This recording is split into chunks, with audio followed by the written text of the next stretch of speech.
তুমি মাফ না করলে খোদা আমরা পাপী বড় বান্দা, তুমি মাফ না করলে খোদা আমরা বড় পাপী বান্দা, দয়া কইরা ক্ষমা কর দান, বলেন দয়া কইরা ক্ষমা কর দান, আল্লাহ পরওয়ার গুনাহ খাতা মাফ কর আমার, বলেন গুনাহ খাতা মাফ কর মার, আল্লাহ পরওয়ার গুনাহ খাতা মাফ করো আমার।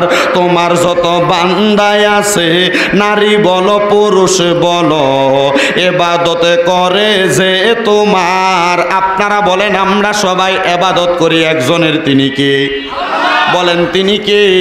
ওই আল্লাহর ইবাদত করলে আল্লাহ খুশি না বেজার? আমার আল্লাহ ঘোষণা করে জগতের বান্দারা রে, আমি আল্লাহ ঘোষণা করলাম ওয়াশকুরু নি'মাতাল্লাহি আলাইহিম ইন কুনতুম ইয়াহু তা'বুদুন। আবারও শুনেন, আল্লাহ বলেন ওয়াশকুরু নি'মাতাল্লাহি আলাইহিম ইন কুনতুম ইয়াহু তা'বুদুন। আমার আল্লাহ বলে বান্দা তোমরা আমি আল্লাহর নিয়ামতের শুকরিয়া আদায় করো যদি তোমরা আমি আল্লাহর ইবাদত করো। আমরা সবাই আল্লাহর ইবাদত করি, তবে একটা কথা মনে রাখেন, বর্তমান সমাজে মুসলমানে মারামারি হানাহানি দ্বন্দ্ব চলতেছে। কেউ বলবে আমি সুন্নি, কেউ বলে আমি ওহাবি, কেউ বলে আমি কওমি, কেউ বলে জামাতি, কেউ বলে আমি আহলে হাদিস, যে যার দল নিয়ে থাকবে। আপনারা বলেন কোরআন কয়টা? আওয়াজ কম বলেন, কোরআন কয়টা? আল্লাহ কয়টা? তো রসুল কয়টা? এক আল্লাহর ইবাদত, এক কোরআনের কথা মানি, রসুলকে একজনকে মানি, কিন্তু এই তিনটা একটাও যদি হয় দল কেন আলাদা হইল? আমার রসুল সাল্লাল্লাহু আলাইহি ওয়াসাল্লাম বেশি উপরের কোনো কিতাব পড়া লাগবে না, মাত্র মেশকাতুল মাসাবি একটা হাদিসের কিতাবের বাবুল ঈমান অধ্যায়ের মধ্যে নবীজি একটা হাদিস বলেছেন, ও আমার উম্মতের দলেরা, কিয়ামতের পূর্বে আমার উম্মতের মধ্যে ৭৩টা দল হবে, এর মধ্যে ৭২টা দল জাহান্নামে চলে যাবে, একটা দল জান্নাতের মধ্যে যাবে। সাহাবায়ে কেরাম প্রশ্ন করি, ইয়া রাসূলুল্লাহ, ইয়া হাবিবাল্লাহ, নবী গো আপনি দয়াল নবী রহমাতুল লিল আলামিন, নবীর কাছে জানতে চাই, আপনি নবী বলেন না ৭২টা দল দুজকে চলে যাবে, একটা দল জান্নাতে যাবে। নবী গো আমরা তো জাহান্নামে যাইতে চাই না, আমরা সবাই জান্নাতে যাইতে চাই, কথা বলেন ঠিক কিনা? আমরা সবাই জান্নাতে যাইতে চাই। ইয়া রাসূলুল্লাহ, ইয়া হাবিবাল্লাহ, নবী গো তাহলে বলেন না জান্নাতি দল কোনটা? আমার নবী বলেন মা আনা আলাইহি ওয়া আসহাবিহি, যেই দলটা আমার দল এবং আমার সাহাবায়ে কেরামকে অনুসরণ করে তোমরা ওইটাকে অনুসরণ করবা।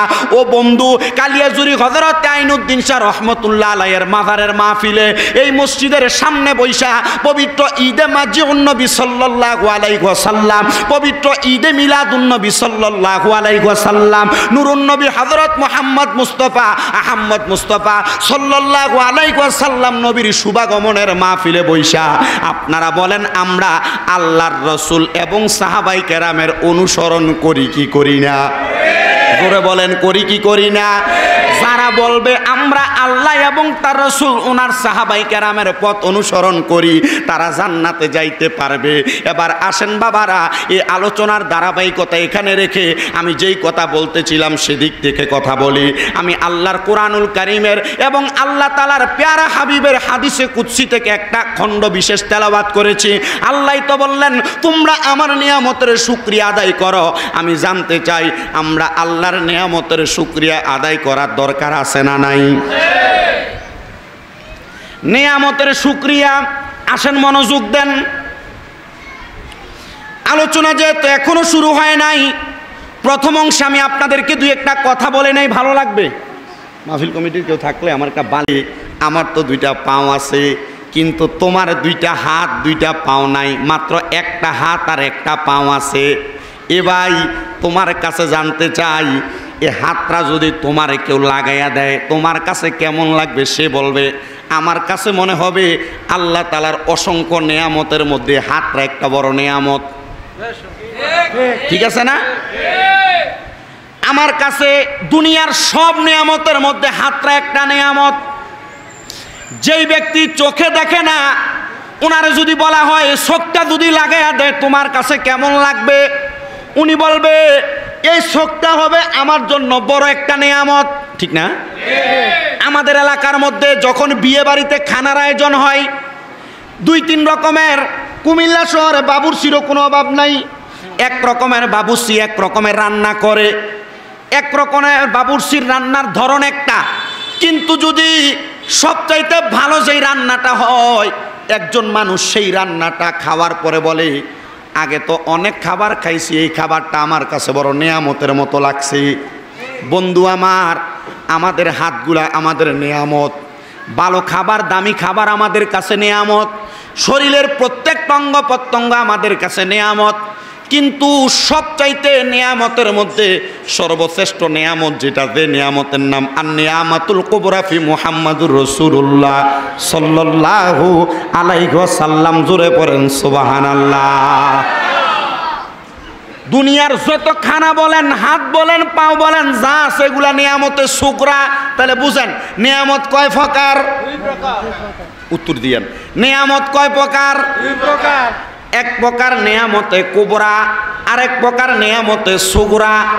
নেয়ামতে কুবরা হলো মুহাম্মাদুর রাসূলুল্লাহ সাল্লাল্লাহু আলাইহি ওয়াসাল্লাম।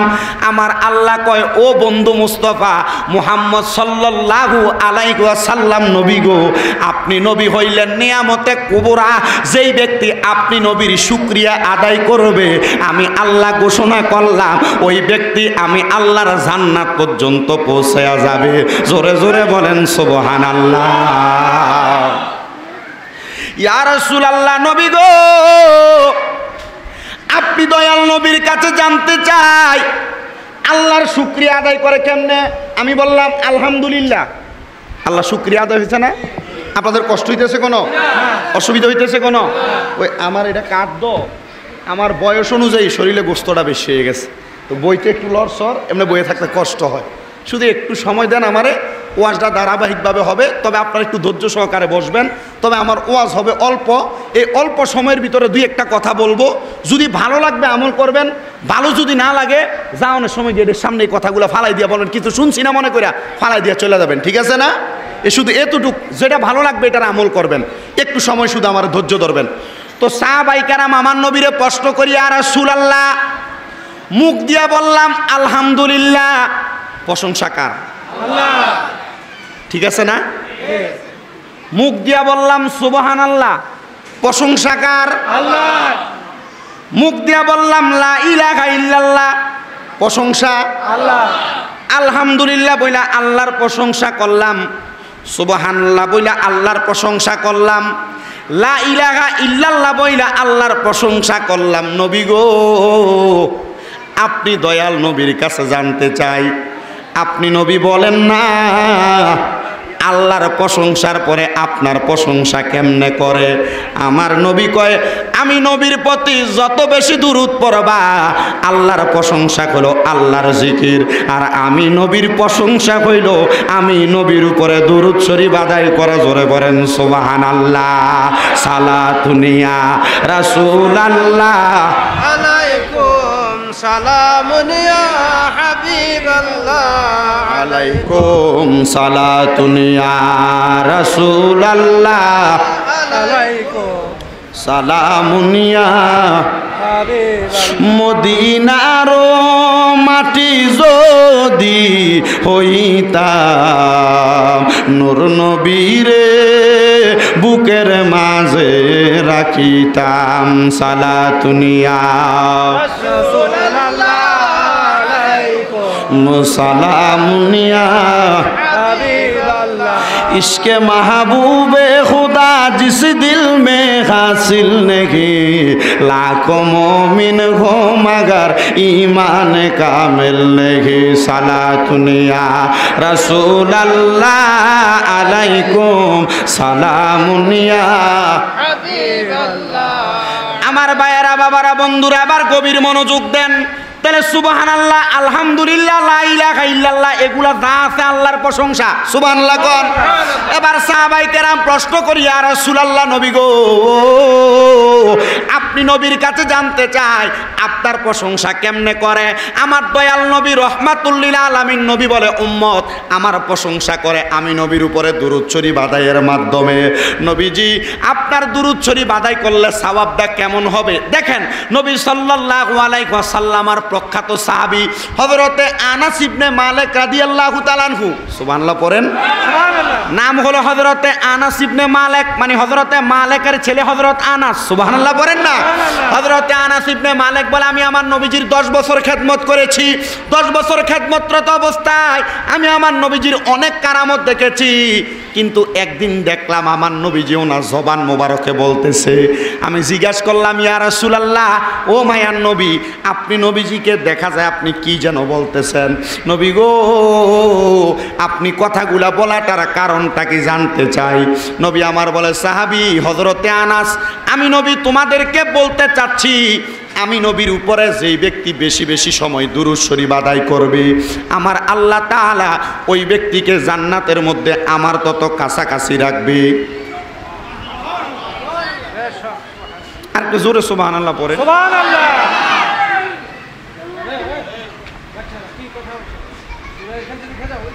এই ফ্লাইন্ডের তুলে দাও, একটু এখান থেকে তুলে দাও।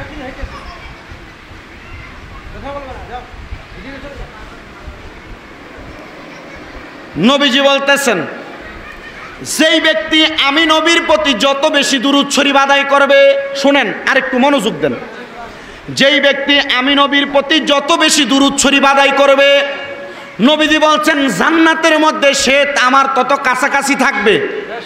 এবার বলেন, আমরা জান্নাতের মধ্যে নবীর কাছাকাছি থাকতে চাই কি চাই না? মারহাবা, আরো জোরে বলেন না মারহাবা। আনাস ইবনে মালিক আমার নবীরে প্রশ্ন করি, ইয়া রাসূলুল্লাহ, নবী গো, এই দুরূদ শরীফের আরো কয়েকটা ফজিলত বলেন। নবী আমার বলেন, যেই ব্যক্তি আমি নবীর প্রতি মাত্র একবার দুরূদ শরীফ আদায় করবে, আল্লাহ তাআলা জান্নাতের মধ্যে তার জন্য একটা বৃক্ষরোপণ করবে, গাছ লাগিয়ে দিবে। সুবহানাল্লাহ। আমার চোখের সামনে একটা গাছ দেখা যায়, মাত্র একবার দুরূদ শরীফ পড়লে আল্লাহ জান্নাতে গাছ লাগায় কয়টা? এই যে একটা গাছ, আপনারা বলেন এই গাছে কি ফাতা কি একটা না দুইটা? অনেকগুলা, অনেকগুলা।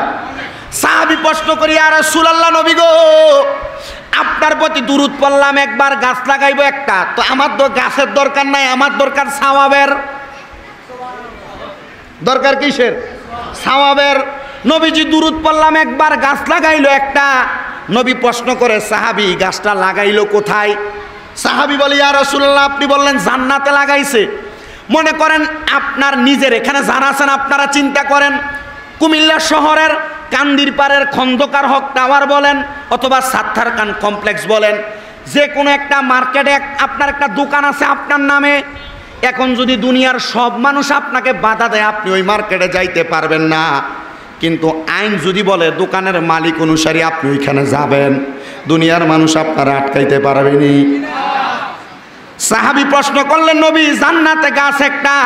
আমার নবী কয়, সাহাবী শোনো, আমার কোনো উম্মত যদিও দুজকে চলে যায়, যদি দুনিয়ার জমিনে একবার আমি নবীর প্রতি দুরূদ শরীফ আদায় করে থাকে, জান্নাতের মধ্যে তার একটা গাছ থাকার কারণে আমার ওই উম্মত মৃত্যুর পরে একবার হলেও জান্নাতের মধ্যে প্রবেশ করবে।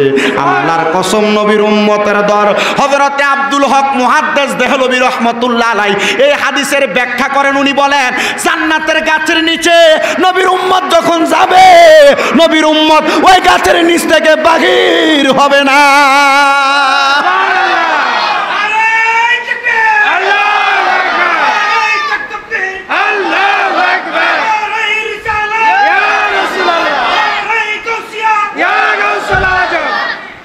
দুরুদ নবী মুস্তাফায় গো, সময় যায় পর দুরুদ নবী মুস্তাফায়, বলেন পর দুরুদ নবী মুস্তাফায় গো, সময় যায় পর দুরুদ। একটি দুরুদ পড়িলে 10টি গুনাহ যায় ঝরে, 10টি নেকি হয় আমল নামায়। বলেন একটি দরুদ পড়িলে 10টি গুনাহ যায় ঝরে, 10টি নেকি হয় আমল নামায়। তাই তো সকল আশিকান দুরুদ পড় সর্বদাই। শোনেন নবী সোনার মদিনায় গো সময় যায়, পড় দুরুদ নবী পায়ে। বলেন পড় দুরুদ নবী মুস্তাফায় গো সময় যায়, পড় দুরুদ নবী। পড়িয়া হযরত বিল্লাল নবীর প্রেমেতে হইয়া মাতাল, শৈল কতয়ু মাইয়ার জালাতন। বলেন পড়িয়া হযরত বিল্লাল নবীর প্রেমেতে হইয়া মাতাল, শৈল কতয়ু মাইয়ার জালাতন। বিল্লালের পবিত্র ওই মুখে নবীর দরুদ পড়ে কাটাইল সে তাহার জীবন বহর রে সময় যায়, পড় দুরুদ নবী মুস্তাফায়। বলেন পড় দুরুদ নবী পাই গো সময় যায়, পড় দুরুদ নবী। হযরত আনাস ইবনে মালিক কই ইয়া রাসূলুল্লাহ নবী গো, তাহলে বুঝলাম জান্নাতে একটা গাছ লাগাইলো। নবী গো আমি যদি আপনি নবীর উপরে বারবার দুরূদ পড়ি তাহলে কি জান্নাতের মধ্যে আমার জন্য বেশি বেশি গাছ লাগানো হবে? আমার নবী কয় কলা নাম হা, হে সাহাবী তোমার জন্য জান্নাতের মধ্যে বেশি বেশি গাছ লাগানো হবে। ইয়া রাসূলুল্লাহ আপনি নবীর দুরুদের এত পাওয়ার, এত বরকত, এত ক্ষমতা, নবী গো আপনি নবী বলেন না আপনি নবীর দুরুদ শরীফের এই ফজিলতগুলো আমাদের জন্য কতটুক দামি হবে? আমার নবী বলে উম্মত এই দুরুদ শরীফ কিয়ামতের আগ পর্যন্ত আমি নবীর যত উম্মতের আদায় করবে রে উম্মত, এই দুরুদ শরীফের বরকতে আমার আল্লাহ তাআলা আমার প্রত্যেকটা উম্মতকে জান্নাত প্রদান করবে। হুজুর বুঝি নাই জান্নাত কেমনে প্রদান করবে? শুনেন ছোট্ট একটা ওয়াকে আমি আপনাদের কাছে বললে আপনারা বুঝতে পারবেন। দামেস্কের জমিনের মধ্যে অনেক বড় বড় আল্লাহর ওলিরা বসবাস করতেন, কিন্তু দামেস্কের মধ্যে হযরত ইব্রাহিম বলখ নামক একজন লোক বসবাস করতেন।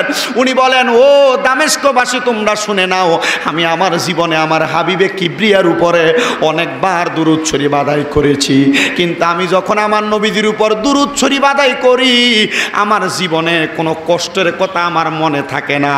আমার স্ত্রী ইন্তেকাল করেছে, আল্লাহর কসম আমি ইব্রাহিমের স্ত্রী ইন্তেকাল করার পরে আমার স্ত্রীর কথা আর মনে পড়ে নাই। ও ইব্রাহিম কেন তোমার স্ত্রীর কথা তোমার মনে পড়ে নাই?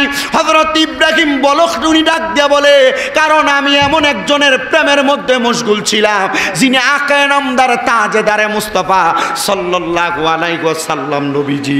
ওই নবীজির উপরে যখন আমি দুরূদ শরীফ আদায় করতাম আল্লাহর কসম আমি ইব্রাহিমের খাবারের কথা মনে থাকতো না, আমি ইব্রাহিমের সংসারের কথা মনে থাকতো না। আহারে আপনি দুরূদ শরীফে এমন কি মজা পাইলেন? হযরত ইব্রাহিম ডাক দিয়ে বলে এ জগৎবাসী শুনে নাও, নবীজি সাল্লাল্লাহু আলাইহি ওয়াসাল্লামের উপরে আমি দুরূদ শরীফ পড়তে পড়তে পড়তে পড়তে আমি সংসারের মায়া ত্যাগ করলাম। আমার সন্তান আইসা আমারে প্রশ্ন করলো, হে আমার কলিজার টুকরা আব্বাজান আপনি যে নবীজির উপরে এত বেশি দুরূদ শরীফ আদায় করেন, আপনি বলেন না নবীজির উপর এত বেশি দুরূদ শরীফ আদায় করার কারণটা কি? উনি বলেন আমি জানি আমার নবীজির উপর বেশি বেশি দুরূদ শরীফ আদায় করলে আমার নবীজি আমার ইন্তেকালের আগে আমাকে দিদার দিবে। জোরে বলেন সুবহানাল্লাহ।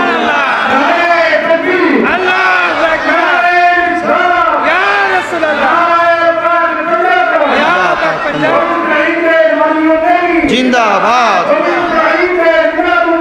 জিন্দাবাদ জিন্দাবাদ জিন্দাবাদ।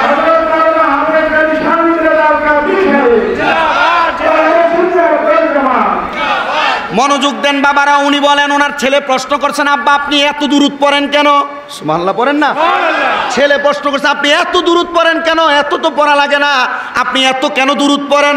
হযরত ইব্রাহিম ওনার সন্তানকে উত্তর দিলেন, বাবা আমি এত বেশি দুরূদ পড়ি, আমার মনে একটা আশা হলো আমার রসুল যেন এই দুরূদ শরীফ পড়ার কারণে একবার হলো দিদার দেয়। সুবহানাল্লাহ পড়েন। ওনার বয়স ভারী হয়ে গেছে, 70 বছর বয়স। 70 বয়সের মুরব্বী বয়স কেমন হবে? 70 বছর। এটাকে বেশি আর ভালো দেখা যায় না। মনে করেন একটা অটো রিক্সা কেনার পর, এটা 2 বছর চালানোর পর এটার অবস্থা লক্ষ্য চক্কর ভাঙ্গার উঠে গেলে খালি থেকের আওয়াজ শোনা যায়, খটখটাখট, এমন না? তো মুরব্বী 70 বছর হয়ে গেলে এটারও কিন্তু একবারে বেশি বয়স হয়ে যায়, একবারে ধারপন্থে চলে যায় বয়সের। তো ওনার 70 বছর বয়স। উনি একদিন নবীজির উপরে যখন বেশি বেশি দুরূদ পড়ে রাত্রবেলা ঘুমাইছেন, ঘুমানোর পরে ওনার সন্তান বলে, আব্বা প্রত্যেক দিন আপনি দুরূদ শরীফ পড়েন, আজকে 70 বছর বয়স পর্যন্ত আজকে কেন আপনি দুরূদ শরীফ পড়েন না? ওই বাবা বলে, সন্তান একটানা 70 বছর দুরূদ পড়ছি, নবী দেখা দেয় নাই, তো এখন কেন দুরূদ পড়বো? এখন আর আমার পড়তেই ভালো লাগে না। আপনি এক লোকের মুনি দেন 5 বছর, আপনার কোনো বেতন দেয় নাই, আপনি মুনি দেওয়ার কারণ হলো কি? বা তার বাড়িতে কাজ করার কারণ সে আপনার একটা সময় কিছু না কিছু দিবে। কথা কয় না?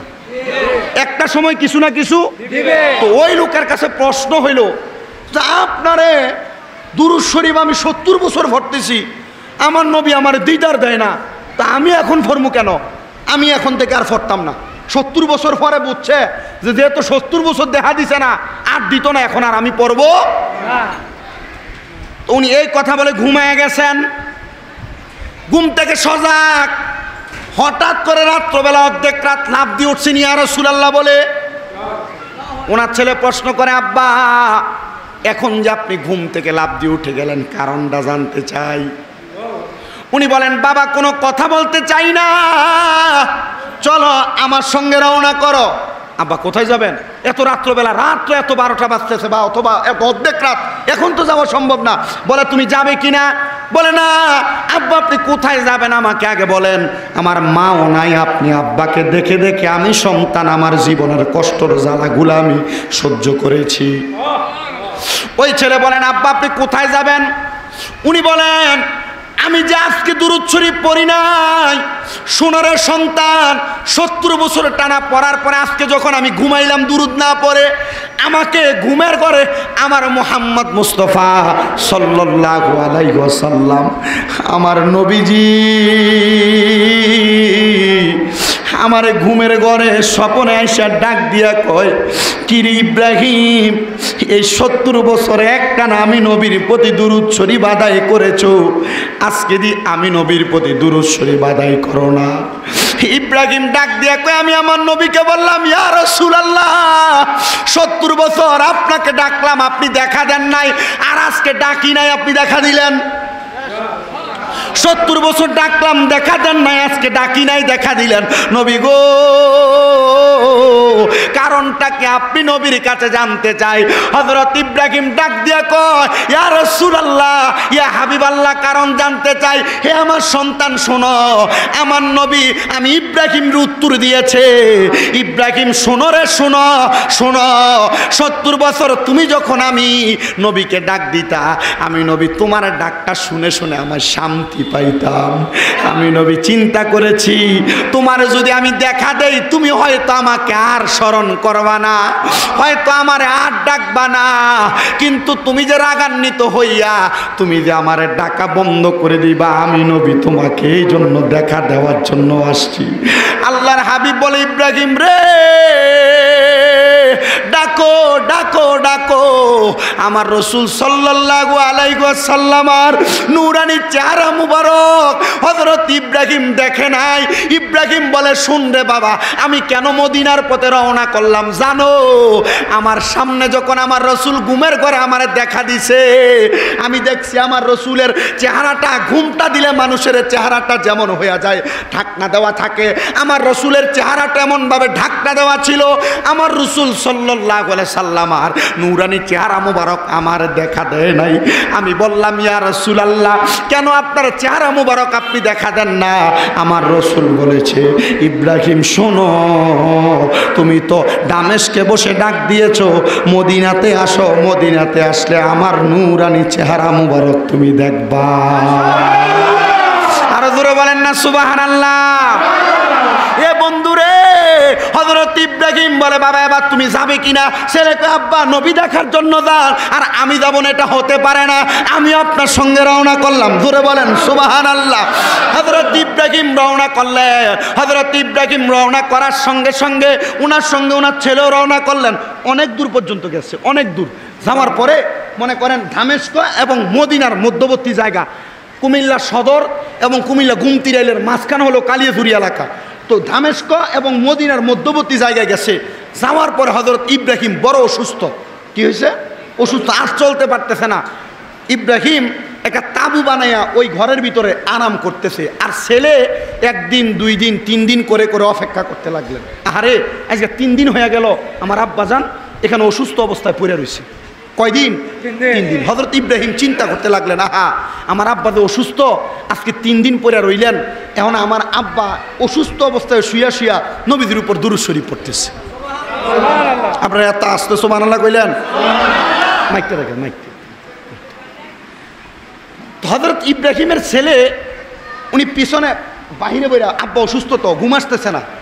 চিন্তা করেন, আরে এই মরুভূমির মাঝখানে আমার আব্বা যে অসুস্থ হয়ে পড়ে রইলেন, এখন যদি মারা যায়, মরুভূমির মাঝখানে নাই কোনো পানি, নাই কাফনের কাপড়, তাহলে আমার আব্বার জানাজা পড়ামু কারে দিয়া? মানুষও নাই, কবর খুঁড়মু কি দিয়া? এমন কোনো সরঞ্জামও নাই।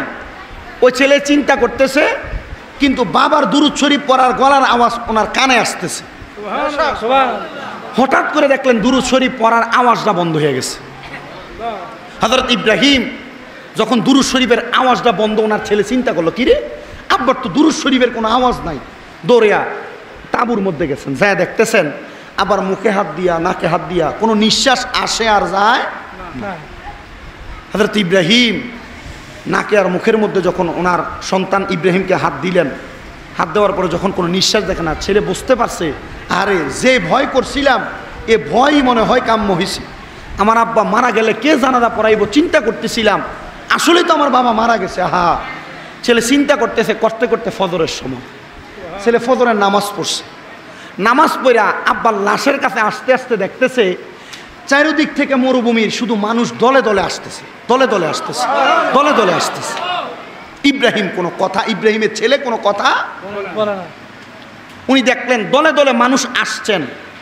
আগের যুগে মরুভূমিতে পানি সাওয়ার করতেন উটের চামড়া সেলাই করে, চামড়ার ভিতরে করে। আগের যুগে আমি যেই কিতাবে ঘটনাটা পড়ছি, তাজকিরাতুল আউলিয়া আল্লামা ফরিদুদ্দিন আখতার রহমতুল্লাহ আলাইহি লিখিত দুরূদ শরীফের ফজিলতের একটা ঘটনার একটা সাইডে ঘটনাটা লেখা। তো পানির পাত্র বানাইতেন কি দিয়া? উটের চামড়া সেলাই করে। তো ওনারা উটের চামড়ার মধ্যে করে পানি নিয়ে আসছেন। ওই পানি আইনা ওই লাশ হযরত ইব্রাহিমকে ধোয়াইছে। কাফনের কাপড় আইনা কাফন দিছে, কাফন দিয়া তারাই কবর খুঁড়ছেন, তারাই জানাজা পড়ছেন। সন্তানরে দাঁড় করায়া জানাজা পড়া তারাই দাফন করছে। সবাই চলে যায় ফুতে ব্যাক কলের মতো। আমি সাইড, আরে কি অবস্থা, এ মানুষটা তো আমি খবরও দেই নাই। তো পেছন থেকে একজনের ডাক দিছে, এই ভাই সাহেব একটু শোনেন। জি, আপনাকে কি আমি আমার বাবার জানাজা পড়তে দাওয়াত দিছি? না। আপনাকে কি আমার আব্বার জানাজার সময় এই খবর কারোর কাছে আমি বলছি? না। আসলেন কিভাবে? খবর পাইলেন কই? খবরটা পাইলেন কই? বলে খবর আমি কই পাইছি? আমারে প্রশ্ন করলা, এত হাজার মানুষ আসলো, কাউরে প্রশ্ন করলা না? বলে হ্যাঁ। জিনাকে প্রশ্ন করলেন, উনি বললেন, শোনো, গতকালকে রাত্রবেলা আমরা যখন ঘুমাইলাম, ঘুমানোর পরে কে যেন একজন আমার ঘরে আগমন করলো, সাদা রঙের পোশাক পরা। কি রঙের? সাদা রঙের। সাদা রঙের পোশাক পরা কে যেন আমার ঘরে আগমন করলো। আমি দেখলাম আমার ঘরে আসছেন। আমার ঘরে আগে লাইট ছিল না, মোমবাতি। আমার ঘরটা এমন আলোতে ঝলমল করতেছে, ওই আলোর ঝলমলানি আমার চোখে লাইগা আমার ঘুমটা ভাঙ্গা গেছে। কিন্তু আমি আমার চোখটা খুইলে আমি ওই আলোটার দিকে তাকাইতে পারতেছি না, এত নূরের আলো। আমি ওই নূরের আলো দেখা যখন আমি আমার চোখ খুলতে পারতেছি না, আমি প্রশ্ন করলাম, কে আপনি? এত সুন্দর নূরানি চেহারা। উনি বললেন, আমি হইলাম আখিরি জামানার পয়গাম্বর নবী মুহাম্মদ মুস্তাফা আহমদ মুস্তাফা সাল্লাল্লাহু আলাইহি ওয়াসাল্লাম। নবীজি, নবী গো, আমি তো আপনারে দেখার জন্য কত ডাকি, আপনি আমারে দেখা দেন না। ইয়া রাসূলুল্লাহ, ইয়া হাবিবাল্লাহ, নবী গো, আপনি নবী আমার ঘরে, কারণ কি? আমি গরিবের ঘরে, আমি গোলামের ঘরে, আপনি নবী কেন আগমন করলেন? ও আমার কালিয়াদুরি হযরতে আইনুদ্দিন শাহ, হযরতে গোলাপ শাহ, হযরতে বাবরু শাহ রহমতুল্লাহ আলাইহি সহ এই জায়গায় যারা যারা বসলেন, আল্লাহর ওলিরা, আশিকেরা, পাগলেরা, নবী দেখার জন্য কত কান্দেন, নবীরে তো দেখেন না। নবী পাওয়ার জন্য কত কান্দেন, নবীরে তো পাইতেছেন না। পাইবেন কেমনে? আপনার খাবারের মধ্যে হারাম নিশ্চিত। পাইবেন কেমনে? আপনি চলতেছেন উল্টা পাল্টা। পাইবেন কেমনে? আপনার চলাফেরার মধ্যে তো এখনো কোনো লিমিট নাই। আপনি চলতেছেন হালাল পথে না হারাম পথে, আপনি জানেন না। ওই ব্যক্তি বলে, ইয়া রাসূলুল্লাহ, আপনি নবীরে দেখার জন্য কত প্রেমিক কান্দে, কত গোলাম কান্দে, আপনি নবী তো দেখা দেন না। নবী গো, আজকে কেন আপনি আমার ঘরে আগমন করলেন? ছেলেরে উত্তর দিতেছে, আমি আমার নবীরে প্রশ্ন করলাম, ইয়া রাসূলুল্লাহ, আজকে কেন আগমন করলেন? আমার নবী আমারে উত্তর দিছে, শোনো রে পাগল, শোনো, আমার একজন আশিকে রাসূল। কি রাসূল? আশিকে রাসূল। আমার একজন আশিকে রাসূল তোমার এলাকার পূর্ববর্তী এলাকার মধ্যে মরুভূমির মাঝখানে মইরা পইরা আছে। জানাজা দেওয়ার মতো কোনো মানুষ নাই, কাফন দেওয়ার মতো কোনো মানুষ নাই, দাফন দেওয়ার মতো কোনো মানুষ নাই। ফারওয়ানি এমন একজন আশিকের জানাজায় শরীক হইতা। ইয়া রাসূলুল্লাহ, আপনি বলছেন আর আমি শরীক হইব না, এটা তো হইতে পারে না। আমার নবী বলতে দেরি, ওই আশিকার রাত্রবেলা ঘুমায় না, ফজরের অপেক্ষা করে। ফজর হইলেই চলে যাইব জানাজা পড়বার লাইগা। ফজরের নামাজ পড়ার জন্য মসজিদে আগমন করছে। অন্যদিন মসজিদের মধ্যে ফজরে কাতারে মুসল্লি হইল 5 জন, 7 জন, 10 জন, 12 জন। কিন্তু আজকে আইসা দেখে মসজিদে মুসল্লির কোনো অভাব নাই। দলে দলে দলে দলে মসজিদের মধ্যে মুসল্লি। অন্যদিন 5-7 জন ইমাম নামাজ পড়ে, আজকে দলে দলে মুসল্লি দেখা যায়। আরে ইমাম সাহেবরে তো আমার স্বপ্নটার কথা আগে জিজ্ঞাসা করা লাগবো। মাঝে মাঝে স্বপ্ন দেখেন না? এটার ব্যাপারে ইমাম সাহেবের কাছে, মুয়াজ্জিনের কাছে, বালা কোনো হুজুর, পীর মাশায়েখের কাছে, হুজুর স্বপ্ন তো এটা দেখছি, এটার কারণটা কি? আসলে এটাতে দেখছি, কোনো সমস্যা নেই কোনো? জিগায় না? এমন জিগায় না? জিগায়। তা আল্লামা ইবনে শিরিনের স্বপ্নে তাবির একটা কিতাব আছে, আমরা মাঝে মাঝে এটা দেখা অথবা পড়তে পড়তে মুখস্থ হয়েছে দেখা জিগাইলে উত্তরটা হয়তো দেওয়া যায়। তো উনি চিন্তা করলো, ফজরের নামাজটাও পড়মু, এর স্বপ্ন যে দেখছি স্বপ্নটা বাস্তব না অসত্য, হুজুরের কাছে একটু জিজ্ঞেস করে হলো। মু ফজরের নামাজ পড়ে দাঁড়াইছে, হুজুর ছোট একটা কথা। কি কথা বাবা? হুজুর এটা তো সবার সামনে বলা যাবে না, আমি আপনারে বলতে চাই। তো বলো, আসো, সামনে আসো। হুজুরের কানে কানে, হুজুর আমি তো গতকালকে রাত্রে স্বপ্ন দেখছি আমার নবী আমার ঘরে আইছে। আরে কয় কি পাগলা? হুজুর আমি দেখছি নবী শুধু ঘরে আইছে না, নবী আমার বলতেছে, আমি যদি একজন পাক্কা আশিকে রাসূলের জানাজা পড়তাম চাই, তাহলে আমি যেন এই মরুভূমির মাঝখানে যাই। ইমাম সাহেব কয়, আমিও একই স্বপ্ন দেখছি। আমিও কি দেখছি? ইমাম সাহেব চিন্তা করলো, আমি একা আর যাইতাম না, আমার এত মুসল্লি, অন্য দিন এত মুসল্লি হয় না, তারা লই যামু। কি সুবহানাল্লাহ কয় না তো? কারণ ইমাম চিন্তা করে, কু আনফুসাকুম আহলিকুম নারা, নিজে জাহান্নামের আগুন থেকে বাঁচাও, আহালরে বাঁচাও, পরিবাররে বাঁচাও, এলাকার বাসীরে বাঁচাও। তো ইমাম মসজিদে চিন্তা করে আপনার কথা না, আপনি কিন্তু ইমামের কথা চিন্তা করেন না। কিন্তু আপনার ঘরে ভালাপুরে রান্না হয় ঠিক, কিন্তু ইমামের কিন্তু আপনি মাসে একবার, সপ্তাহে একবার দাওয়াতের দিন তো করেন ইমামের। কি দাওয়াত? অনকালা দাওয়াত আছে নাকি? উঠতে গেছে দাওয়াত। আগে বিয়া ফরাইলে মুসলমানি কোন এলাকাত কোনো একবার নর্মাল কোনো খানার আয়োজন হলে ইমাম রে দিয়া ফতম একটু ফাতে আর পানি দিয়া দোয়া ফরাইতো। অনকালা ইউটিউব মৌলবীরা ফতুয়া দেয়, দোয়াই নাই। এ কথা হয় না কেন? দোয়াই নাই, সব উড়িয়ে দিতেছে। ঠিক আছে না? এর ফতুয়া দিতে দোয়াই নাই। কিন্তু এই পাগলরা জানে না নবীজির হাদিস, আর দোয়া ও মুখ্যুল ইবাদত। দোয়া হইল সব ইবাদতের। ফতুয়া দিব সম্মিলিতভাবে, একগ্রতভাবে কোনো দোয়া নাই, দোয়া করার দরকার নাই, তাড়াতাড়ি করো, তাড়াতাড়ি করো। আল্লাহর হাবিব কয় তাড়াতাড়ি দোয়া না, জানাজার পরে দোয়া, এগুলা নাইতে বলতেছে। আর এটি বাড়তি গেলে বহুত কথা। মেশকাতুল মাসাবির ভিতরে 121 নম্বর পৃষ্ঠার মধ্যে হাদিস সরাসরি বর্ণনা। মেশকাতুল মাসাবি হযরত আবু হুরায়রার হাদিস বর্ণনা, ইজা সাল্লাইতুম আলাল মাইয়িতি ফাকলিতুল দোয়া। নবীজি কয় ইজা যখন সাল্লাইতুম তোমরা নামাজ আদায় করো, আলাল মাইয়িতি মৃত ব্যক্তির জন্য ফাকলিতুল দোয়া, অতঃপর তার লাগে দোয়া করো। আর মৌলবীকে দোয়া করো না, লাশ লয়ে তাড়াতাড়ি কবরে যাও। এখন কি মৌলবীটা মানবেন না নবীটা মানবেন? নবীটা মানবেন না? মৌলবী দোয়া নাই বলতে থাকবে। এই জন্য এতটুক মাইনেন, আগে আমরা যে ইসলাম ধর্ম মাইনে ইবাদত করছি এগুলা সব ঠিক আছে। বর্তমানে নতুন নতুন ফতুয়া যারা ডেলিভারি দেয় এটি সব বাতিল ফেরকা। এই কথা কয় না কেন, ঠিক কিনা? তবে কারোর বিরোধিতা করা, কাউকে কটাক্ষ করা আমার উদ্দেশ্য নয়। আমার উদ্দেশ্য দুইটা কথা কমু, ভাল লাগলে মানবেন, না ভাল লাগলে ফালাই দিয়ে যাবেন। কি কন, রাজি আছেন তো ইনশাআল্লাহ? একটু দুরূদ শরীফ পড়েন। আল্লাহুম্মা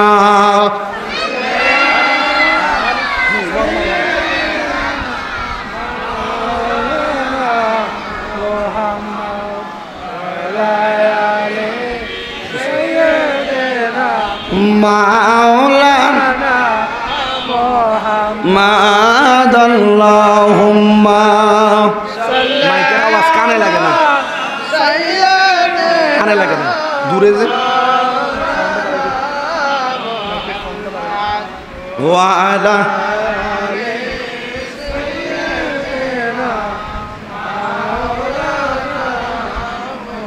তো বাহ্যিক সাইডের কথা বাদ দিলাম। যে কথা বলতেছিলাম, ইমাম মুসল্লি চিন্তা করে কার? এই কথা কয় না, কার চিন্তা করে? ইমাম চিন্তা করলো একা একা যাইতাম না, যে তো আশেক রাসূলের জানাজা কয়েকটা লোকে লইয়া যাই। ইমাম সাহেব বলল আপনাদের কাছে আমার প্রশ্ন, মুসল্লিরা অনেক কাজই তো করেন, আজকে চলেন একটা আশেক রাসূলের জানাজা ভরতাম জামু। একজন একজন করে মুসল্লি কোনা ওই কোনা এই কোনা থেকে দাঁড়াইতেছে। হুজুর শোনেন, কোন আশেক রাসূল যেটা মরুভূমিতে মরে রয়েছে এটা নাকি? বলে হ। তুমি জানলা কেমনে? রাহমাতুল্লিল আলামিন আমারও কইয়ে গেছে। তারে জিজ্ঞাসা তুমি কি এটাই কইবা? হয় এটাই কমু। পুরা মসজিদের মুসল্লি দাঁড়ায় গেছে। আরে তোমরা দাঁড়াইলা কেন? বলে আমরা সবাই রে আমার নবীজি ঘুমের ঘরে স্বপ্নে বলছে একজন আশেক রাসূলের জানাজা পড়ার জন্য মরুভূমির মাঝখানে যাওয়ার জন্য। জোরে বলেন সুবহানাল্লাহ। রওনা দিছে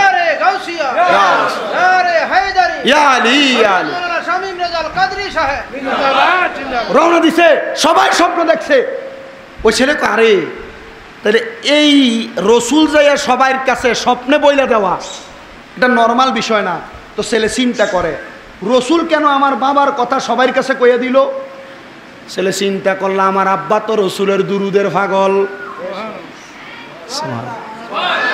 এই জন্য বাবারা সবার কাছে আবদার, যখন যেভাবে যেখানে যে অবস্থায় থাকেন, অজু অবস্থায় শুধু সাল্লাল্লাহু আলাইকা ইয়া রাসূলুল্লাহ অথবা আসসালাতু ওয়াসসালামু আলাইকা ইয়া রাসূলুল্লাহ পড়ার দরকার আছে না নাই? ইয়া রাসূলুল্লাহ ইয়া হাবিবাল্লাহ ইয়া রাসূলুল্লাহ ইয়া হাবিবাল্লাহ পড়েন ইয়া রাসূলুল্লাহ আমার মতের নিদান কালে, আমার মতের নিদান কালে আসিবেন নবী গো আমার শিয়রে, দেখিব আপনাকে দুনয়ন ভরে, দেখিব নয়ন ভরে ইয়া রাসূলুল্লাহ ইয়া হাবিবাল্লাহ। মারহাবা, ভালো লাগতেছে একটু জোরে ইয়া রাসূলুল্লাহ ইয়া হাবিবাল্লাহ। গোসল করাইয়া কাফন পরাইয়া, গোসল করাইয়া কাফন পরাইয়া দিবে গয়া মাই কবরে শোয়াইয়া, অন্ধকার কবরে যখন দিবে আমারে, অন্ধকার কবরে যখন এই আসিবেন নবী গো আমার শিয়রে, দেখিব আপনাকে নয়ন ভরে, দেখিব নয়ন ভরে ইয়া রাসূলুল্লাহ জোরে পড়েন লা ইয়া রাসূলুল্লাহ মুনকার নাকির আসিয়া সওয়াল করবে বসাইয়া মুনকার নাকির আসিয়া সওয়াল করবে বসাইয়া দিবে গো নবীজি পর্দা উঠাইয়া জানাইব সালাম কদম ধরিয়া জানাইব কদম ধরিয়া ইয়া রাসূলুল্লাহ ইয়া হাবিবাল্লাহ ইয়া রাসূলুল্লাহ ইয়া হাবিবাল্লাহ আপনাদের কি কোনো কষ্ট হচ্ছে নাকি? জি না। ইয়া রাসূলুল্লাহ ইয়া হাবিবাল্লাহ পড়তেছেন কষ্ট হচ্ছে? মরণের সময় নবীজি এমন দিদার দেখে আপনি চান না? আপনার মরণের সময় আল্লাহর হাবিব মানুষের কাছে কাছে আপনার কথা বইলা দেখে আপনি চান না? এখানে যে এতগুলা মানুষ আছেন একটা আপনাদের ইয়া রাসূলুল্লাহর আওয়াজের ধ্বনিতে বোঝান না? আর এলাকার মানুষ অনেক জায়গার ভিতরে এখন বর্তমান বলতেছে বা বুঝতেছে, এরা মনে করে মাজারে মাহফিল হইলে মানুষ হয় না, মাজারের মাহফিলে কোনো শিখার ওয়াজ করে না। আমি এ পর্যন্ত একটা ফালতু কথা কইছি? এ পর্যন্ত যা কইছি দুরূদ শরীফের ফজিলতের, এটার উপরে যদি আমল করেন মরণে নবী পাওয়ার সম্ভাবনা আছে না নাই? আছে। আস্তে কথা কয় আছে না নাই?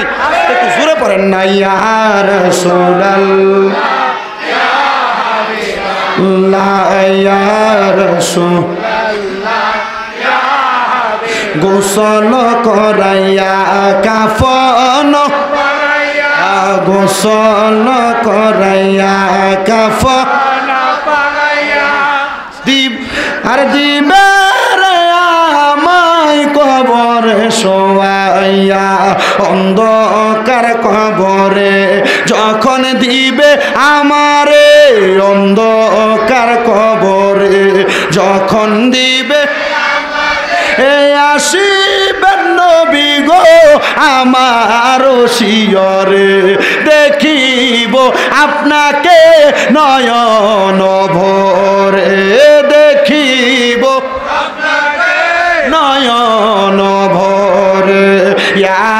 রাসূলুল্লাহ বাল্লাহ ইয়া রাসূলুল্লাহ মুনকার নাকির আসিয়া সওয়াল করবে সুবহানাল্লাহ সুবহানাল্লাহ কবরে আমরা কি বসাইয়া রেখে আসবো না শোয়াইয়া? কথা কোন বসাইয়া রেখে আসবো না শোয়াইয়া? মুনকার নাকির আইলে বসাই লইব। সুবহানাল্লাহ কোন না? আল্লাহ নবীর হাদিস তিরমিজি শরীফের মধ্যে হাদিস বর্ণনা একটু মহাব্বতে মুনকার নাকির আসিয়া সওয়াল করবে বসাইয়া মুনকার নাকির আসিয়া সওয়াল করবে বসাইয়া দিয়ান গো নবী পর্দা উঠাইয়া জানাইব সালাম কদম ধরিয়া জানাইব দু কদম ধরিয়া ইয়া রাসূলুল্লাহ ইয়া রাসূলুল্লাহ আমার ভাইয়েরা বাবারা বন্ধুরা আর একটু গভীর মনোযোগ দিলে আলোচনাটা আরো বুঝতে পারবেন। ওই ছেলের বাপ মারা গেছে, মনে কষ্ট আছে না নাই? আছে। জোরে বলেন আছে না নাই? আছে। এবার এই কথা শুনে আনন্দ আছে না নাই? আছে। ছেলে বলে আব্বা দে তো নবীর উপরে 70 বছর টানা দুরূদ পড়া মরণের সময় নবীজি সংবাদ জানায়া জানাজার নামাজে এত হাজার হাজার মানুষের আগমন ঘটাইছে, তাহলে আমিও আমার আব্বার মতো আমার নবীর উপরে বেশি বেশি দুরূদ শরীফ আদায় করব। ওই ছেলে এই কথা শুই না, এই কথাটা অন্তরে অন্তরে এরাদা কইরা নিয়ত কইরা আব্বা যে তাবুর মধ্যে থাকতো ওই তাবুতে বইসা ইয়া রাসূলুল্লাহ ইয়া রাসূলুল্লাহ ইয়া রাসূলুল্লাহ বইলা ডাকে। জোরে কোন সুবহানাল্লাহ। ওই ছেলে যখন ইয়া রাসূলুল্লাহ বইলা ডাকে, দেখবেন আপনি যখন একা একা থাকবেন, গোপনে থাকবেন, আপনার মনের যত কষ্ট আছে, মনের যত ব্যথা আছে, গোপন কথা আছে, এই কথাগুলা দেখবেন আপনার ব্রেইনের মধ্যে সাড়া দেয়, বেইনের মধ্যে লাড়া দেয় যে তো বাবা মারা গেছে। একা একা বৈশা নবীর উপরে দুরূদ পড়ে। ওই ছেলে যখন রাত্রটা গভীর হয়ে গেছে, ছেলেটা হঠাৎ করে আব্বার কথা মনে হইয়া কান্না করতেছে। একলা তাবুতে কান্না করতে করতে করতে করতে ওই তাবুর মধ্যে ছেলেটা যখন কাঁদতে কাঁদতে বেহুশ হয়ে গেছে, এলাকার মানুষ চিন্তা করলো এই ব্যক্তি মারা গেছে, ছেলেটা যাবে কোথায় আমরা যদি তার দায়িত্ব না নেই।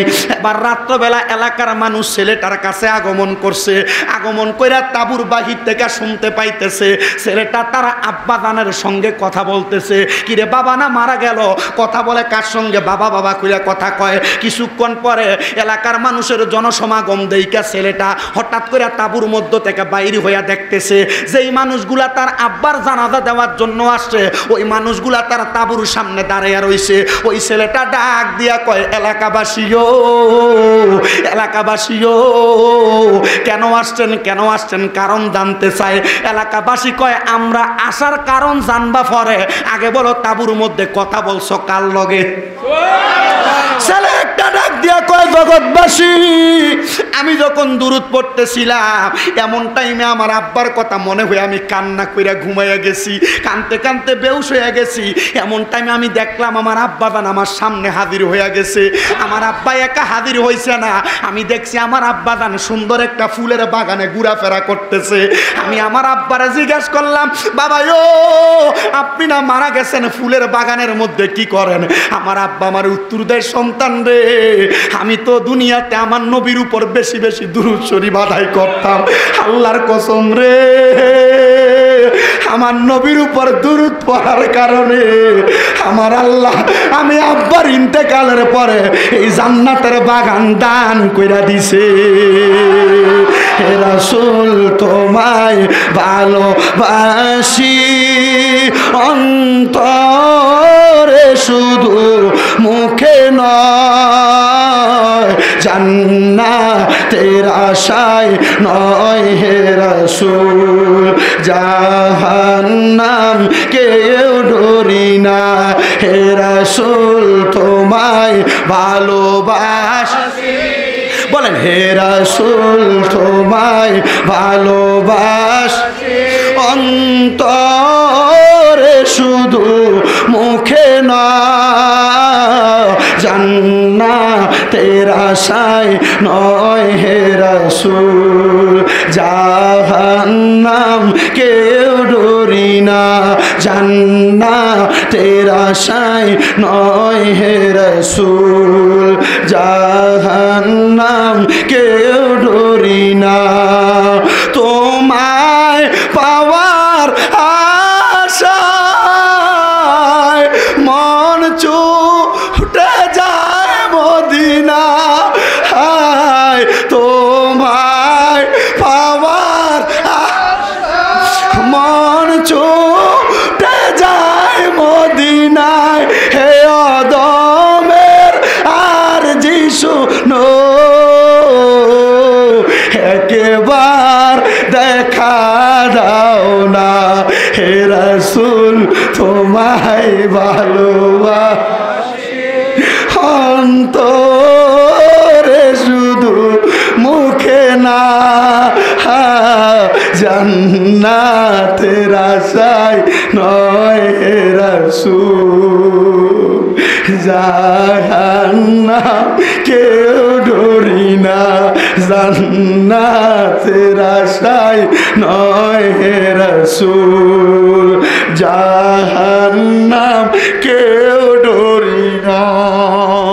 হে কালিয়াজুরির মানুষ, হে কালিয়াজুরির আশেক রাসূলের দল, কত দুনিয়াতে সন্তানের মায়া করলা, তোমার সন্তান বুড়া বয়সে তোমার দেখে না।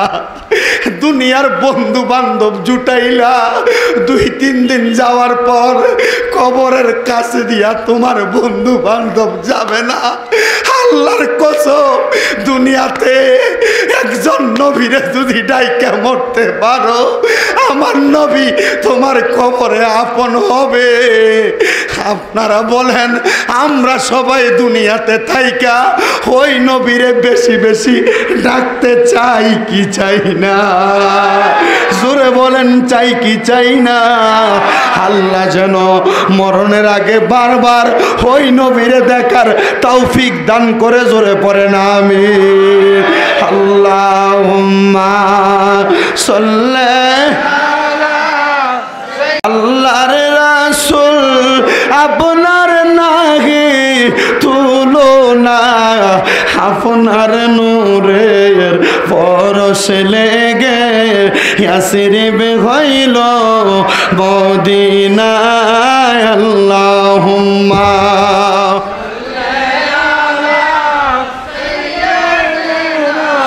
মাওলানা মুহাম্মদ ওয়া আলা আলি সাইয়্যিদিনা। ছেলেটা ডাক দিয়া কয়, ও জগৎবাসী,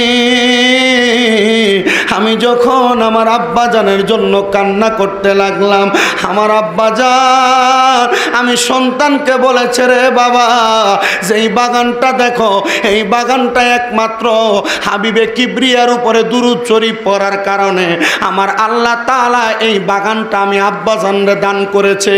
ও আব্বা, আপনি বলেন না, আপনি যে জান্নাতের মধ্যে এত সুন্দর জায়গা পাইলেন, আমরা যদি আমার হাবিবের উপরে এত সুন্দর দুরূদ শরীফ আদায় করি, আমার আল্লাহ তাআলা আমাদেরকে এমন জান্নাত প্রদান করবেন কিনা? ছেলেটা বাবার কথা শুই না ডাক দিয়া কয়, ও জগৎবাসী, আমি যেমন দেখছি আমার আব্বাজান জান্নাতে চলে গেছে নবীর উপরে দুরূদ পড়ার কারণে, আমি আমার আব্বাজানের জন্য আর কান্না করলাম না। আমি আমার আব্বারে বললাম, বাবা, তাহলে আপনি বাবা হিসেবে আমি সন্তানরে একটু নসিহত করেন না। আব্বা ডাক দিয়া কয়, এ সন্তান, যদি আমি আব্বাজানের মতো এত সুন্দর মরণ চাও, আমি আব্বাজানের মতো এত সুন্দর একটা জায়গা মরার পরে তুমি চাও, তাহলে দুনিয়ার জমিনে বেশি বেশি আমার নবীজির উপরে দুরূদ শরীফ আদায় করো। আপনারা মুহাব্বতের আওয়াজে বলেন, ওই আব্বা যদি দুরূদ পড়ার কারণে জান্নাত পাইতে পারে, ওই সন্তান যদি আব্বাজানকে মরার পরেও দুরূদ পইরা দেখতে পারে, আমরার যাদের মা নাই, আমরার যাদের বাবা নাই, আমরা যদি আল্লাহর হাবিব সাল্লাল্লাহু আলাইহি ওয়াসাল্লামের প্রতি বেশি বেশি দুরূদ শরীফ আদায় কইরা আমরার মার জন্য দোয়া করি, আমরার বাবার জন্য দোয়া করি, আমার আল্লাহ তাআলা আমরারে ঘুমের ঘরে আমরার মা বাবার অবস্থা জানাইতে পারে কি পারে না? আল্লাহর নবী কয়, শুধু পারে না রে উম্মতের দল, কোন সন্তান যখন তার মার জন্য তার বাবার জন্য মুনাজাতের মধ্যে হাতটা তুইলা আল্লাহর কাছে দোয়া করে, রব্বির হামহুমা কামা রব্বায়ানি সগীরা ওয়া কুর রব্বির হামহুমা কামা রব্বায়ানি সগীরা, ওই সন্তান দোয়ার জন্য যখন আল্লাহ তাআলার দরবারে হাতটা বাড়ায়া দেয়, আমার আল্লাহ তাআলা ওই সন্তানের চোখের মণিকুঠার মধ্যে একটা মাছির মাথা পরিমাণ পানি ছাইরা দিয়া কান্না করলে ওই পানিটা মাটিতে পড়ার আগে তার মা বাবার জীবনের গুনাহগুলা মাফ কইরা দেয়। জানি না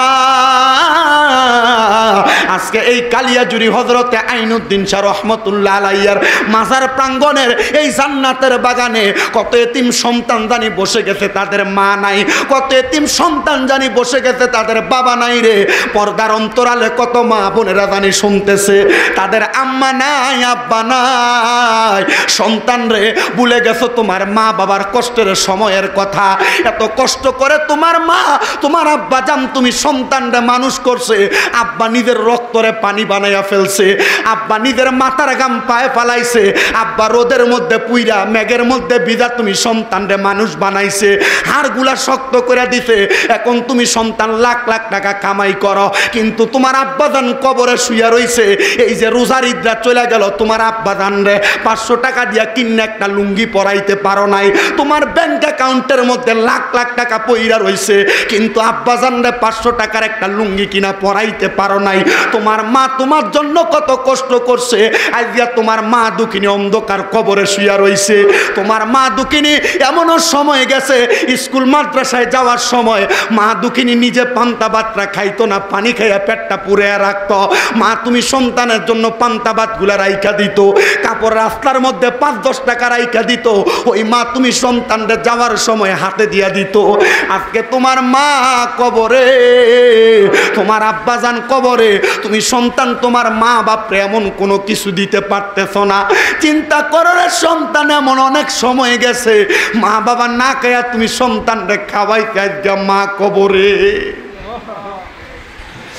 গত কিছুদিন আগেও একটা প্রবাসী আমারে কল দিছে, হুজুর সামনে কোরবানির ঈদ আসে, আমি প্রবাসী হইতে পারি, লাখ লাখ টাকা ইনকাম করে, হুজুর আমার মা বাপের জন্য দোয়া করবেন।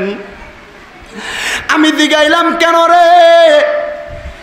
ওই ছেলের চোখের পানিগুলা ছাইরা দিতে হোয়াটসঅ্যাপে কল দিয়া। ছেলে ডাক দিয়া কই, হুজুর আমার আব্বা জান আমারে বড় কষ্ট করে মানুষ করছে, আমার আব্বার দুধের গরুটা বিক্রি করে আমার আব্বা আমারে বিদেশ পাঠাইছে, আমার মায়ের একমাত্র সম্বল গলার সেন্টটা বিক্রি করে আমার আম্মা আমারে বিদেশ পাঠাইছে।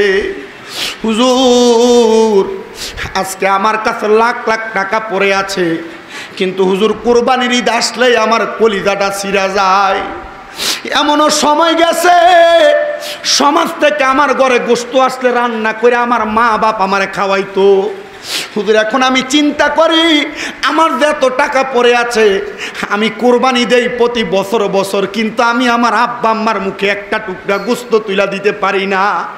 এ সন্তানের দল, একটাবার চিন্তা করে দেখো। কিন্তু বর্তমান সমাজে এমন অনেক সন্তান দেখা যায় যারা টাকার মালিক, পয়সার মালিক, সম্পদের মালিক হইছে কথা সত্য, পরিবারে ঝগড়া করে, ভাইয়ে ভাইয়ে ঝগড়া করে, ভাইয়ের বউয়ের সাথে ঝগড়া করে, তারা তাদের মা বাপকে জুদা করে দেয়, মা বাপকে আলাদা করে দেয়।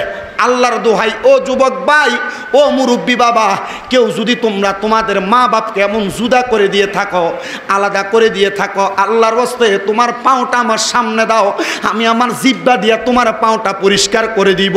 বলে হুজুর কেন এমন কথা বলেন? তুমি জানো না রে, হে সন্তান, আম্মা আব্বারে খাওয়াইলে সন্তানের টাকা পয়সা কমে না। গত সপ্তাহে আমি একটা হাদিস শরীফ পড়ছি, নবীদের হাদিস, হযরতে আবু সাঈদ খুদরি রাদিয়াল্লাহু তাআলা আনহু বর্ণনা করেছেন। উনি বলেন, যদি কোনো সন্তান তার মা বাবার জন্য মাত্র 1 দিরহাম খরচ করে, আল্লাহ তাআলা তার সম্পদের মধ্যে তারাক্কি দান করে, বরকত দান করে। আর সন্তান টাকার মালিক, পয়সার মালিক, তুমি তোমার মা বাপকে জুদা করে দিছ, আল্লাহর দোহাই লাগে তোমার কদমে আমি আমার হাতটা দিয়া বললাম, যদি কেউ তোমার মা বাপকে জুদা করে দিয়া থাকো, আজকে মাহফিল শেষ করে বাড়ির মধ্যে যাইয়া আম্মা আব্বার পাগুলার মধ্যে জড়াইয়া ধরবা, ধরে বলবা, মা ও আব্বা জান, আপনাদেরকে জুদা করে দিয়েছি, আলাদা করে দিয়েছি, আল্লাহর রাস্তায় আমি সন্তানকে আপনারা ক্ষমা করে দিবেন। যতক্ষণ পর্যন্ত তোমার মা বাবা মুখ দিয়া বলছে মাফ করে দিছি, ততক্ষণ পর্যন্ত মা বাবার পাও ছাড়বা না। অনেকে চিন্তা করে, হুজুর আমি পাও ধরবো, দূরের কথা, পাও ধরলে তো হুজুর গুনাহ হবে না, শিরিক হবে না। না রে না, নবীর আরেকটা হাদিস শরীফ পড়লাম, আমার নবী শিখিয়ে দে উম্মত, মা বাবার পাও শুধু ধরা না, মাঝে মাঝে সুযোগ পেলে মা বাবার কদমে চুমা দিবা। আরে কোনোদিন মা বাবার পায়ে চুমা দিছো কিনা জানি না, তবে একটা কথা তোমাদেরকে বইলা দিয়া যায়, এই গুনাহগার শামীম রেজার দিকে তাকাও, আল্লাহর কসম আমি আমার আম্মা আব্বার কদমে চুমা দেওয়ার কারণে আমার আল্লাহ তাআলা আমার সম্মান বৃদ্ধি করেছে, আমার মর্যাদা বৃদ্ধি করেছে। বলে হুজুর আম্মা আব্বার কদমে কেন চুমা দিব? নবীর কোনো হাদিসে কি নবী বলছে নাকি? আরে ভাই, আমার নবীজি হাদিসের মাধ্যমে শিখিয়া দিছে। আমার নবীজি মক্কা বিজয় হওয়ার পরে হিজরত করে যখন মদিনাতে আসলেন, নবীর এক সাহাবী আল্লাহর হাবিবের কাছে যে প্রশ্ন করি, ইয়া রাসূলুল্লাহ, নবী গো আপনার কাছে আমি জানতে চাই, আমি একদিন নিয়ত করছিলাম আমি মক্কা শরীফের মধ্যে যাব, আমার নবী কয় যাও না, অসুবিধা কি? সাহাবী বলে, ইয়া রাসূলুল্লাহ, শুধু মক্কায় যাব নিয়ত করি নাই, আমি নিয়ত করেছি মক্কা যদি বিজয় হয় আমি মক্কায় যাইয়া মক্কার চৌকাঠটার মধ্যে চুমা দিমু। জোরে কোন সুবহানাল্লাহ। জীবনে আশা নাই একবার? আছে আশা নাই একবার? ওই সাহাবী বলি, ইয়া রাসূলুল্লাহ, আমি নিয়ত করছিলাম মক্কার চৌকাঠে দিয়ে চুমা দিব। আল্লাহর হাবিব প্রশ্ন করছে, তো মক্কার চৌকাঠে দিয়ে চুমা দিবা, তো যাও। ইয়া রাসূলুল্লাহ, যাইতে পারি না, বাড়িতে অসুস্থ মা, মাটা অসুস্থ পড়ে রয়েছে। আল্লাহর হাবিব কই, তো বাড়িতে যাও, আম্মার কদমে চুমা দাও। ইয়া রাসূলুল্লাহ, মার কদমে কইছি না তো, আমি চাইছি কাবার চৌকাঠে চুমা দিতে। আল্লাহর হাবিব কইছে, আম্মার কদমে চুমা দিলে কাবার চৌকাঠ না, জান্নাতের চৌকাঠে চুমা দেওয়া সওয়াব পাইবা।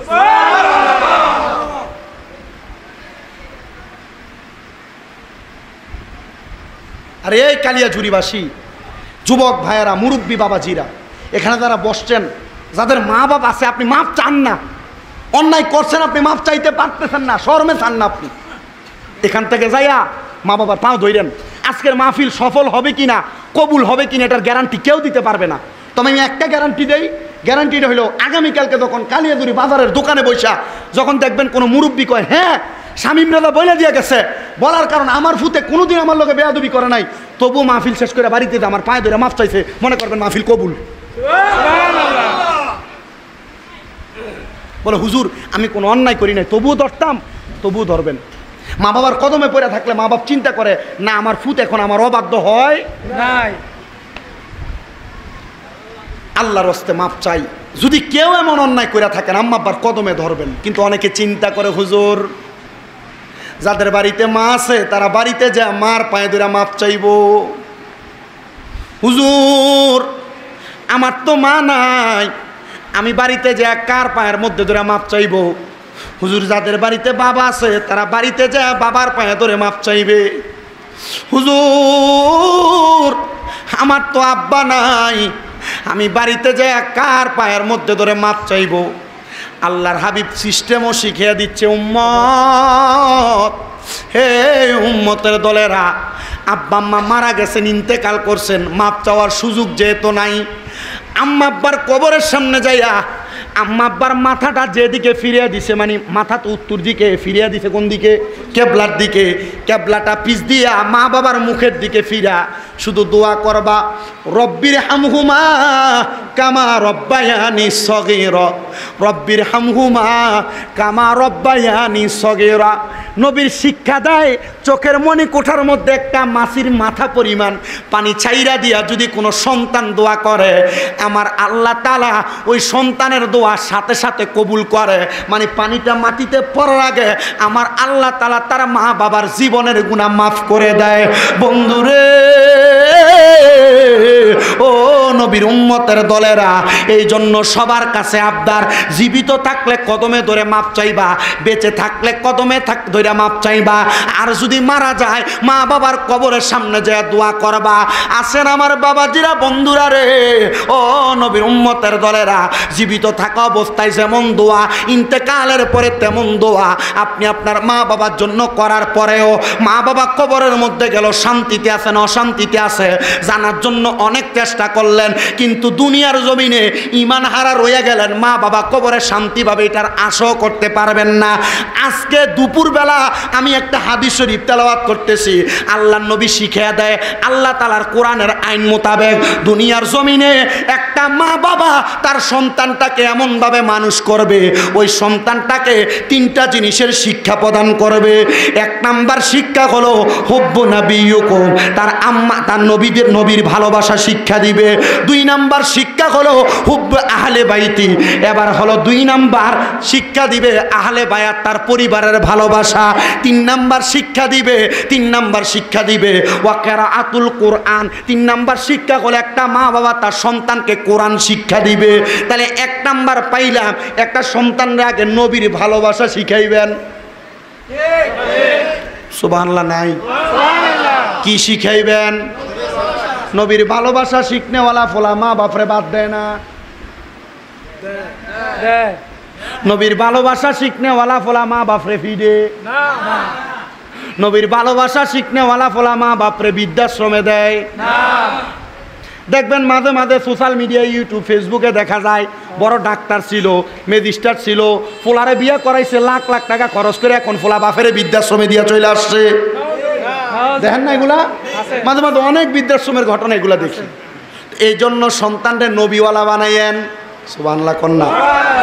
আজকের মাহফিলের একটা শিরোনাম দেখা যায়, দেখেন, পবিত্র ঈদে মাজিউন নবী সাল্লাল্লাহু আলাইহি সাল্লাম আসেনি? পবিত্র ঈদে মিলাদুন নবী সাল্লাল্লাহু আলাইহি সাল্লাম আসেনি? মিলাদুন নবী যার, মাজিউন নবীও তার। এটা নিয়ে বিভ্রান্ত আছে না? মারামারি আছে না? কত রকমের কথা আছে না? যদি কেউ কোনো রকমের কথা কয় উত্তর দিবেন। মিলাদুন নবী অর্থ হলো নবীজির জন্মের, সুবহানাল্লাহ কন্যা। ঈদে মিলাদুন নবী অর্থ হলো নবীর জন্মের খুশি। ঈদে মাজিউন নবী অর্থ হলো নবীজির শুভাগমনের খুশি। সুবহানাল্লাহ কর। কিন্তু বর্তমানে আলেম নামের অনেকে আছেন যারা নবীর মিলাদুন নবী এবং মাজিউন নবীর পার্থক্য তৈরি কইরা মানুষের মাঝে বিভ্রান্ত তৈরি করেছে। বলে কি, যারা মাজিউন নবী করে তারা নাকি মিলাদুন নবী অস্বীকার করে। নাউজুবিল্লাহ কন্যা। জি না, এই মাজিউন নবীর ব্যাপারে যিনি কিতাব লেখছেন আমরা নুরুজ্জামান মামা, ওনার কিতাবটা পড়ার পর আমি ওনার জিগাইলাম, মামা আপনি যে কিতাব লেখছেন আপনি কি মিলাদুন নবী অস্বীকার করেন? উনি 3 বার কইছেন নাউজুবিল্লাহ। কয়বার? 3 বার নাউজুবিল্লাহ বলছে। আমি জিজ্ঞেলাম মামা কারণটা কি?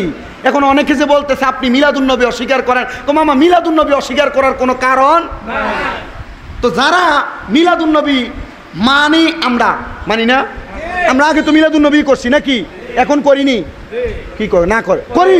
এখনো মিলাদুন নবী, মাজুন নবীর মাধ্যমে মিলাদুন নবী হয়। সুবহানাল্লাহ বলেন।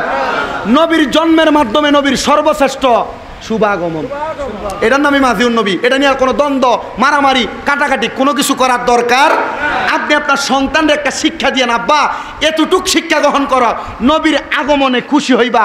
অনেক জায়গায় দেখবেন মিলাদুন নবীর মাস হইলে, ভাদ্র মাস হইলে কুত্তা পাগল হয়ে যায় না?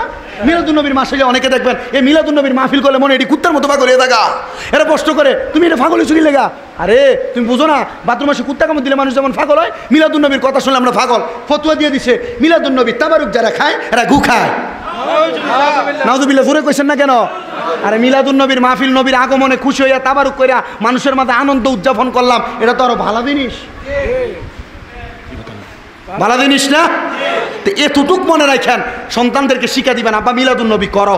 আনাইলে দেখবেন মিলাদের থেকে সরাইবেন, এ ফুতে আপনি মরণের পরে কবে জানাজান আমাদের ঘরে দোয়া নাই, এ ফুতে কবে 60 দিন না নাই, 40 নাই, এ ফুতে আপনার দেখবেন মারা যাওয়ার পরে এটা ফাড়া এটা মাটি দিয়ে চলে যাবো। কিন্তু আল্লাহ নবী কয় মারা যাওয়ার পরে কোনো মৃত ব্যক্তির কবর উপরে উঠতো না। সুবহানাল্লাহ কয় না তো? এতটুক শিক্ষা গ্রহণ করা আল্লাহ তাআলা আমাদেরকে তৌফিক দান করুক, জোরে বলেন আমিন। শুধু মিলাদুন নবী আর মাজুন নবী না, সন্তানরে আল্লাহর হাবিব সাল্লাল্লাহু আলাইহি ওয়াসাল্লামের উপরে বেশি বেশি মিলাদ কিয়াম করার, বেশি বেশি দুরূদ শরীফ আদায় করার এবং রাসূল পাক সাল্লাল্লাহু আলাইহি সাল্লামের শান মান আজমতের শিক্ষাটা একটু বেশি করে দিবেন। দেখবেন আল্লাহ তাআলা আপনাকেও বরকত দিবে, এই সন্তানকে বরকতওয়ালা বানাবে। আল্লাহ যেন সে তৌফিক দান করে, জোরে পড়েন আমিন। যতটুক কথা বলেছি নবীদের দুরূদ শরীফের ফজিলত, নবীদের মিলাদুন নবী, পিতামাতার খেদমতের কথা এবং মাঝে মাঝে ছোট ছোট কিছু ওয়াকিয়া, আল্লাহ যেন সব মানার তৌফিক আমাদেরকে দেয়। আসুন আমরা ওই নবীকে একটু দাঁড়ায় সালাম দিই। নবীর কালিমা খানে পয়রা যাইবানে পাগলা, নূর নবীর কালিমা খানে গলায় রাখবানে জগৎবাসী শুনছ নিয়ে নূর নবীজি দিদার লাগে আজ ডাকতে সে মারহাবা। আল্লাহ আল্লাহ কত ভালোবাসি আমরা দয়াল নবীর, কত ভালোবাসি আমরা মায়ার নবীর। একবার দেখা দান গো নবী ডাকি আপনার, একবার দেখা দান গো নবী ডাকি আপনার, হায় রে গো নবী আপনার দিদারের লাগি আজ ডাকতেছি মারহাবা। আইনুদ্দিন শাহ মাওলানা আমরা তোমার দিওয়ানা, আইনুদ্দিন শাহ মাওলানা আমরা তোমার দিওয়ানা। আমায় তুমি বইলা যাইও না রে গোলাপ শাহ মাওলানা, আমরা যে তোমারি দিওয়ানা। মারহাবা। আল্লাহ আল্লাহ গাজীপুরি মাওলানা আমরা তোমার দিওয়ানা, শাহ আব্দুল্লাহ মাওলানা আমরা তোমার দিওয়ানা। আমায় তুমি বইলা যাইও না রে গাজীপুরি মাওলানা, আমরা যে তোমার দিওয়ানা। মারহাবা। আল্লাহ আল্লাহ শাহপুরের প্রেম বাগানে, শাহপুরের প্রেম বাগানে ফুটলো আজব ফুল, সেই ফুল আমার প্রাণের মুর্শিদ বাগদাদি হুজুর, সেই ফুল আমরার প্রাণের মুর্শিদ কাউকাব শাহ হুজুর মারহাবা। শাহপুরের প্রেম বাগানে, শাহপুরের প্রেম বাগানে ফুটলো আজব ফুল, সেই ফুল আমার প্রাণের মুর্শিদ কাউকাব শাহ হুজুর মারহাবা। আল্লাহ আল্লাহ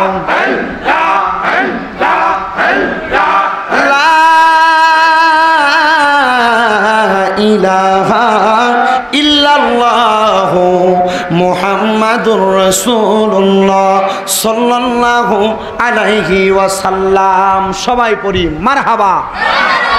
সবার কাছে দোয়া কামনা করি, আমার জন্য খাস করে দোয়া করবেন। আপনাদের দোয়ায় এই কুমিল্লা শহরে আমার এখনো 6টা মাদ্রাসা চলতেছে।